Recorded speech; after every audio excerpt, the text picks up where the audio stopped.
नगर पंचायत धमदाहा पर पीएम आवास योजना में धांधली को लेकर लगाए गंभीर आरोप। नगर पंचायत धमदाहा में प्रधानमंत्री आवास योजना की पहली सूची वित्तीय वर्ष 2024-25 की जारी कर दी गई है। इसमें 144 लोगों के नाम है। जारी पहली सूची में बड़े पैमाने पर गड़बड़ी की बात सामने आ रही है। सूची में ऐसे लोगों के नाम हैं जो आर्थिक रूप से समृद्ध है।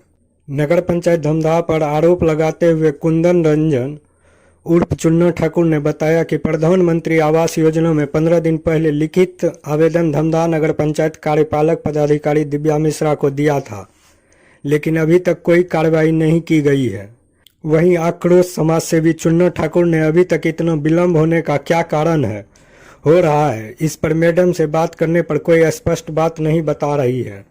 हमारा धमदाहा नगर पंचायत कार्यपालक पदाधिकारी धमदाहा दिव्या मिश्रा जी से अनुरोध है कि सूची में अनियमितता की सही से जांच की जाए। अधिकारी दिव्या मिश्रा से पूछे जाने पर बताया कि मुझे आवेदन प्राप्त हुआ है, उसके हिसाब से हम लोग आगे का कार्रवाई के लिए हमने एक लेटर निकाला है। CLTC और एक अन्य कर्मी को जांच में लगाए हैं। धमदाहा नगर पंचायत में पीएम आवास योजना को लेकर के जो आपने आवेदन दिया था, उस पर क्या कार्रवाई हुई? अभी तक तो मुझे कोई जानकारी नहीं है कि इस पर क्या कार्रवाई हुई है, लेकिन दिव्या मैम से जब हम पूछे थे और उनका बाइट भी देखे थे, किसी न्यूज़ चैनल पर चला था, तो वो बोली कि हम जांच किए हैं और सभी लाभार्थी सही पाया गया। लेकिन हम इस पर सेटिस्फाइड नहीं हैं, क्योंकि अगर लाभार्थी सही पाया गया है तो ये घर जो आप लोग देख रहे हैं, ये धीरेन्द्र ठाकुर का घर है, इसके पास ट्रैक्टर भी है, सब चीज़ है। तो ये घर किसका है? ये बिंदी मंडल का घर है। शपथ पत्र में स्पष्ट लिखा हुआ है कि जो भी लाभार्थी प्रधानमंत्री आवास योजना का लाभ लेने जा रहे हैं, वो स्वयं सुनिश्चित करें कि भारत के कोई भी भूभाग में पक्का मकान का घर नहीं होना चाहिए। अगर इनको पक्का मकान का घर ऑलरेडी है तो इनको प्रधानमंत्री आवास योजना का लाभ कैसे मिला? और हम आपको बता रहे हैं कि मेरे वार्ड में 3 केस क्या है, लेकिन हर वार्ड से ओवरऑल देखिएगा तो 85% डेटा फेक मिलेगा। लाभार्थी जमीन कहीं और का दिखाया है, घर कहीं और बना रहा है। जियो टैग कहीं और का दिखाया है, घर कहीं और बनाया है। जमीन किसी और के नाम से है, जमीन रजिस्ट्री भी नहीं हुआ है, फेक कागज बना लिया है, उसको भी मिल गया है। तो आप अगर इंक्वायरी किए हैं तो आप इंक्वायरी कैसे किए? जाके सीधा प्लॉट देख लिए और चले आए?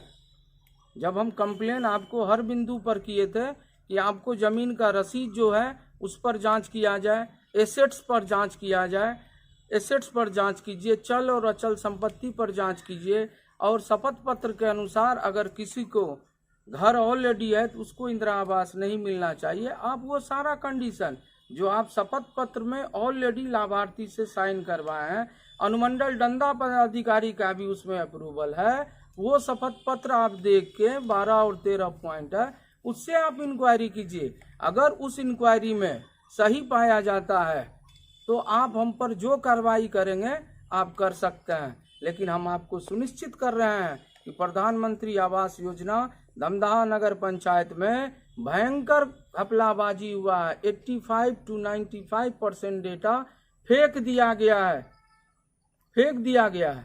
इन विभागों से आप क्या कहिएगा? हम इन विभागों से स्पेशली हम जो धमदाहा नगर पंचायत के कार्यपालक पदाधिकारी दिव्या मिश्रा हैं, उनको हम फिर से रिक्वेस्ट कर रहे हैं कि आप अच्छी तरह ऑनेस्टली स्टेप बाय स्टेप शपथ पत्र के अनुसार आप जांच कीजिए। आप अगर जांच सही ढंग से नहीं करेंगे तो हम फिर DM साहब को रिमाइंडर, कमिश्नर साहब को रिमाइंडर, CMO साहब को और PMO को रिमाइंडर मेल भी भेजेंगे, और रिमाइंडर हार्ड कॉपी जो मेरा एप्लीकेशन है वो भी देंगे, और उसमें स्पष्ट अब लिख देंगे कि दिव्या मिश्रा के द्वारा जो भी जांच किया जा रहा है वो जांच 100% परफेक्ट नहीं है, सही तरीके से वो जांच नहीं कर रही है। या तो हमारे जो भी वार्ड पार्षद सदस्य हैं वो इनको जांच करने के लिए नहीं दे रहे होंगे, या ऊपर से दबाव होगा। इस धमदाहा नगर पंचायत का पीएम आवास योजना का जो लाभार्थी का आपको डिस्क्लोज किया गया है पेपर, उसमें आपको क्या आपत्ति है? देखिए, ये जो प्रधानमंत्री आवास योजना में इस वित्तीय वर्ष में जो भी लाभार्थी को लाभ मिला है, और मेरे कहने पर ही ये मैट्रिक्स बोर्ड में नाम डिस्क्लोज किया गया है। पहला ऑब्जेक्शन इसमें है कि कोई भी अगर आप भी पढ़ के देखेंगे तो इसमें जो फादर्स का नेम है इसमें बहुत सारा ब्लैंक है। आप देखिए ऑनेस्टली, फादर का नाम ही नहीं है, ना फादर का नाम है ना हस्बैंड का नाम है। आप पूरा लिस्ट में देखिए। अगर कोई इंक्वायरी करने आएंगे तो उनको कैसे पता चलेगा कि ये आदमी का घर कहाँ है, ये आदमी कौन है। आदमी का आइडेंटिफाई या तो उसके हस्बैंड से नाम होगा या तो उसके फादर के नाम से होगा। मेन ही कॉलम जो है वो ब्लैंक है। आप देखिए मेन कॉलम ब्लैंक है। और सेकेंड पॉइंट इसमें हम आपको हाईलाइट कर रहे हैं कि इसमें जो भी बेनिफिशियरी का नाम है वार्ड बाय वार्ड नहीं डिस्प्ले किया, वार्ड बाय वार्ड डिस्क्लोज नहीं किया। हो सकता है एक बेनिफिशियरी का घर जिसका कोरियानी में होगा, वार्ड नंबर 7 में होगा, सेम नाम का बेनिफिशियरी हो सकता है वार्ड नंबर 17 में हो, वार्ड नंबर 8 में हो। तो अब आप मान लीजिए सेम नाम को आप आइडेंटिफाई कैसे कीजिएगा? या नहीं तो उसके हस्बैंड के नाम से आइडेंटिफाई कीजिएगा, नहीं तो उसके फादर के नाम से आइडेंटिफाई कीजिएगा। जो महिला है उसका अगर फादर का नाम दिया है तो एक और कॉलम होना चाहिए हस्बैंड का नाम का देने के लिए, वो गायब है। जो जेंट्स लाभार्थी हैं वो अपने फादर के नाम के जगह पर वो अपने ससुर जी का नाम दे दिया है, और जो महिला लाभार्थी है वो अपने पति के जगह पर अपने फादर का नाम दे दिया है। ये 3 पॉइंट को आप अगर गौर से देखेंगे या कोई भी पदाधिकारी जो जांच करने आएंगे वो गौर से देखेंगे तो वो 100% समझ जाएंगे कि इस प्रधानमंत्री आवास योजना में जितना भी रूल है उस रूल को इग्नोर करके ये लोग बंदर बांट किए हैं। क्या नाम हुआ आपका? मेरा नाम चुन्ना ठाकुर है, घर धमदाहा है, हम वार्ड नंबर 17 से बिलोंग करते हैं। अभी तक आपको कोई संतोषजनक सवाल अभी का जवाब तक नहीं हमको कोई भी संतोषजनक आंसर इस जांच का नहीं मिला है। ना ही हमको कोई चिट्ठी आया है, चाहे डीएम ऑफिस से हो या कमिश्नर ऑफिस से, कोई भी हमको लेटर नहीं आया है कि जांच हो रहा है या नहीं हो रहा है। दिव्या मैडम के द्वारा क्या बताया गया, जांच हुआ? दिव्या मैडम के द्वारा हमको बताया गया कि जांच हुआ है, जांच में सारा लाभार्थी सही पाया गया है।